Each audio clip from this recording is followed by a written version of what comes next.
Hello दोस्तों, आज हम पढ़ने वाले हैं सामान्य अध्ययन। और सामान्य अध्ययन में हम जानेंगे बहुत ही महत्वपूर्ण प्रश्न और साथ में उन प्रश्नों से जुड़े हुए सारे फैक्ट। तो चलिए वीडियो को शुरू करते हैं। ये class C TET, U P TET, REET, M P TET, H TET, B TET यानी Bihar TET, U P P, U P S I, PET, लेखपाल, U P triple S C जैसी सभी परीक्षाओं के लिए, सभी एग्जाम्स के लिए इम्पोर्टेंट होने वाली है ये क्लास। तो चलिए वीडियो को शुरू करते हैं। चैनल पर नए हैं तो सब्सक्राइब जरूर करिएगा। हम शुरुआत करेंगे। हमारा पहला प्रश्न होगा, इसरो का मुख्यालय कहाँ स्थित है?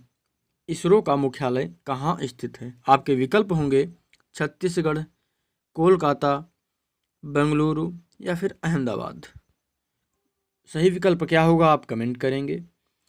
हम जान लेते हैं क्या होगा सही उत्तर। उत्तर क्या हो जाएगा? बेंगलुरु। इसरो का मुख्यालय कहाँ स्थित है? बेंगलुरु में। इसके बाद हम बात करते हैं इसरो के। तो इसरो का पूरा नाम क्या है? तो इसरो का पूरा नाम है Indian Space Research Organisation. Hindi में कहेंगे भारतीय अंतरिक्ष अनुसंधान संगठन। इसकी स्थापना कब हुई थी? 15 अगस्त 1969 में। और इसरो के अध्यक्ष कौन हैं? एस सोमनाथ। इसरो के वर्तमान में अध्यक्ष कौन है?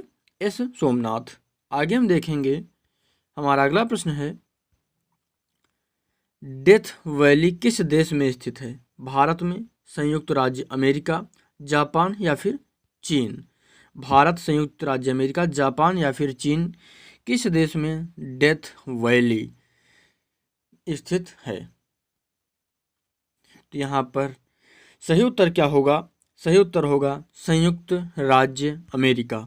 सही उत्तर क्या हो जाएगा? डेथ वैली स्थित है संयुक्त राज्य अमेरिका में। अमेरिका की राजधानी क्या है? Washington DC. और मुद्रा क्या है? अमेरिकी डॉलर। और राष्ट्रपति कौन है? Joe Biden. और उपराष्ट्रपति कौन है? कमला हैरिस। आगे हम देखेंगे, तृतीय बौद्ध संगीति का आयोजन कहाँ हुआ था? तृतीय बौद्ध संगीति का आयोजन कहाँ हुआ था? राजगृह में, वैशाली में, पाटलिपुत्र में या फिर कुंडल वन में? तो सही उत्तर क्या होगा? यहाँ पर विकल्प दिए गए हैं, आपको कमेंट जरूर करिएगा और इस क्लास को आप पूरा जरूर देखिएगा। जो भी प्रश्न है और निरंतर आपको सामान्य ज्ञान से संबंधित प्रश्न और उनसे जुड़े हुए फैक्ट मिलते रहेंगे। आप इन सभी प्रश्नों को चाहे तो नोट कर सकते हैं। निश्चित तौर पर आपकी परीक्षा में ये सारे प्रश्न देखने के लिए आपको मिलेंगे। हम चलिए वीडियो को आगे बढ़ाते हैं और जानते हैं सही उत्तर क्या होगा हमारा। तृतीय बौद्ध संगीति का आयोजन कहाँ हुआ था? पाटलिपुत्र में। और यहाँ से कुछ चीज़ें मैं आपको बता दूँ। तृतीय बौद्ध संगीत का आयोजन कब हुआ था? तो 255 ईसा पूर्व में हुआ था। कब हुआ था? 255 ईसा पूर्व में हुआ था। किसके शासनकाल में हुआ था? तो अशोक के शासनकाल में हुआ था। ठीक है, आगे हम देखेंगे। अच्छा, यहाँ से कुछ चीज़ें मैं आपको बता दूँ। जो तृतीय बौद्ध संगीत थी ये अशोक के शासनकाल में 255 में हो गई। 255 में, 255 ईसा पूर्व है, इस बात का आप ध्यान रखेंगे। पाटलिपुत्र में स्थान हो गया। उसके बाद प्रथम बौद्ध संगीत की अगर हम बात करें, इससे जुड़े हुए कुछ फैक्ट मैंने यहाँ पर लिखे हुए हैं, ये सब आप देख लेंगे। प्रथम बौद्ध सभा का आयोजन कहाँ हुआ था? तो यह हुआ था राजगृह में। किसके शासनकाल में? अजातशत्रु के। कब हुआ था? 483 ईसा पूर्व में। और द्वितीय बौद्ध सभा का आयोजन कहाँ हुआ था? कालाशोक के शासनकाल में 383 ईसा पूर्व में और वैशाली में हुआ था। उसके बाद चतुर्थ वैद्य सभा यहाँ पर दी गई है कनिष्क के शासनकाल में और ईस्वी की प्रथम शताब्दी में। कहाँ हुआ था? जो स्थान की बात करें तो कुंडल वन। मैंने ये सारी चीज़ें इसीलिए एक साथ दे रखी हैं। आप चाहें तो स्क्रीनशॉट रख सकते हैं। सब्सक्राइब जरूर करिएगा चैनल पर नए हैं तो। आगे हम देखेंगे, जादू टोना और कर्मकांड संबंधी विधान किस वेद से लिए गए हैं? जादू टोना और कर्मकांड संबंधी विधान किस वेद से लिए गए हैं? ऋग्वेद से, सामवेद से, यजुर्वेद से या फिर अथर्ववेद से? यजुर्वेद या अथर्ववेद, किस वेद से लिए गए हैं जादू टोना से संबंधित विधान? तो यहाँ पर सही उत्तर क्या होगा?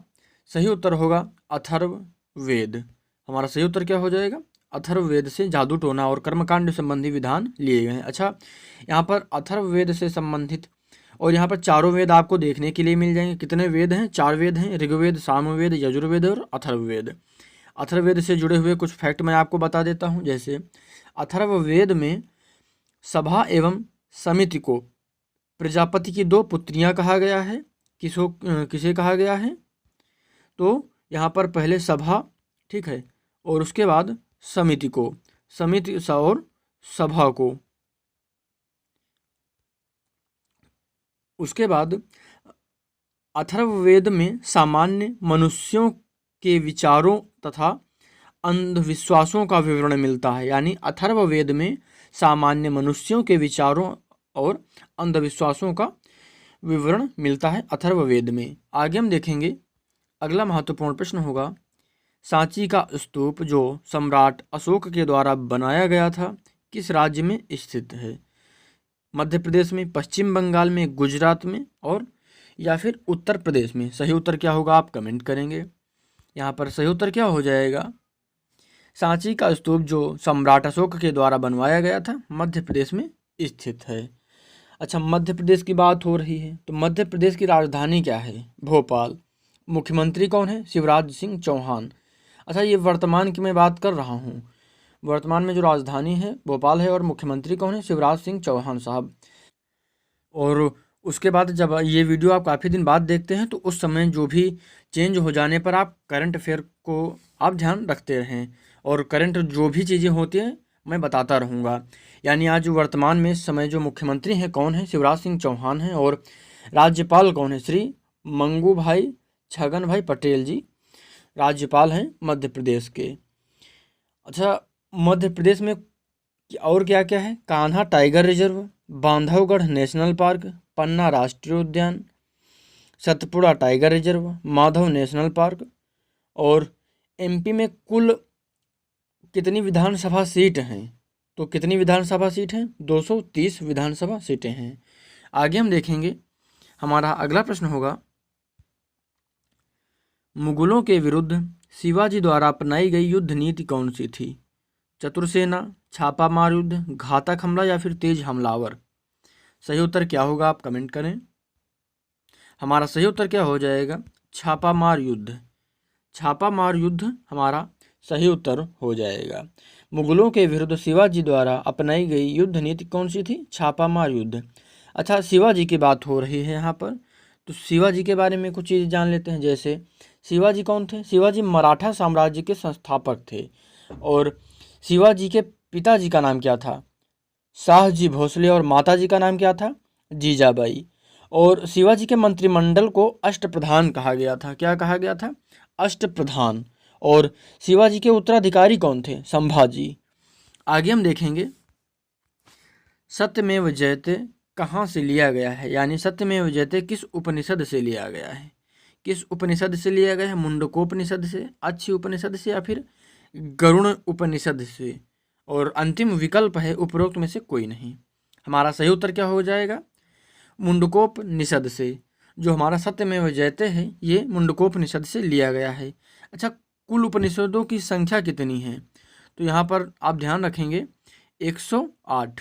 कितनी है? 108। आगे हम देखेंगे, हमारा अगला प्रश्न है, यहाँ पर आप देख पाएंगे सही उत्तर क्या हो जाएगा? मुंडकोपनिषद से। आगे हम देख लेते हैं, इंपॉर्टेंट प्रश्न होगा हमारा, अशोक के शिलालेखों में कौन सी लिपि का प्रयोग हुआ है? अशोक के शिलालेखों में कौन सी लिपि का प्रयोग किया गया है? तो यहाँ पर सही उत्तर क्या हो जाएगा आप कमेंट करेंगे। देवनागरी लिपि, ब्राह्मी लिपि, संस्कृत लिपि या फिर गुरुमुखी लिपि? किस लिपि का प्रयोग हुआ है? तो हमारा सही उत्तर हो जाएगा ब्राह्मी लिपि। तो सही उत्तर हमारा क्या होगा? ब्राह्मी लिपि का प्रयोग हुआ है अशोक के शिलालेखों में।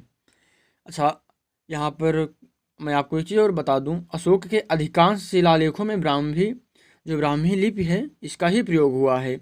और शिलालेखों की जो संख्या है ये कितनी है? तो ये है 14। अशोक के शिलालेखों की संख्या कितनी है? 14 है। और शिलालेखों से रिलेटेड भी मैंने एक वीडियो बनाया है, उसको आप देख पाएंगे, शायद कल मैं उसे अपलोड करूँगा, इस वीडियो के बाद उसे अपलोड करूँगा, तो उसको भी आप देख लीजिएगा। आगे हम देखेंगे, जलियांवाला बाग हत्याकांड के लिए कौन जिम्मेदार था? डलहौजी, कॉर्नवालिस, जनरल डायर या फिर उपरोक्त में से कोई नहीं? सही उत्तर क्या होगा आप कमेंट करेंगे। तो यहाँ पर सही उत्तर क्या हो जाएगा? General Dyer. उत्तर क्या हो जाएगा? जनरल डायर जो थे जलियांवाला बाग हत्याकांड के लिए जिम्मेदार थे। अच्छा, जलियांवाला बाग जो हत्याकांड हुआ था, कब हुआ था? तो ये 13 अप्रैल को हुआ था। कब हुआ था? 13 अप्रैल को हुआ था। अगर ये सन पूछा जाए तो हुआ था 13 अप्रैल 1919 को। कब हुआ था? 1919 में हुआ था ये। और कहाँ हुआ था? तो ये अमृतसर में हुआ था। आप ध्यान रखेंगे, अमृतसर में ये हुआ था। और अमृतसर पंजाब में। और ये क्यों हुआ था? तो रॉलेट, ये हम जान लेते हैं आगे इसको। रॉलेट जो एक्ट था, इसका विरोध करने के लिए एक सभा सभा हो रही थी, यानी एक सभा का गठन, सभा वहाँ पर आयोजित हुई थी। और इसमें जनरल डायर जो थे, एक अंग्रेज ऑफिसर था, इसने बिना किसी कारण के उस सभा में उपस्थित लोगों पर गोलियां चलाने का आदेश दे दिया था। और इस सभा में 400 से अधिक लोग मारे गए थे और 2000 से ज़्यादा लोग इसमें घायल भी हो गए थे। ये नरसंहार जो, यानी जो हत्याकांड हुआ था, जलियांवाला बाग हत्याकांड हुआ था, ये जनरल डायर इसके लिए जिम्मेदार होगा। कहाँ हुआ था?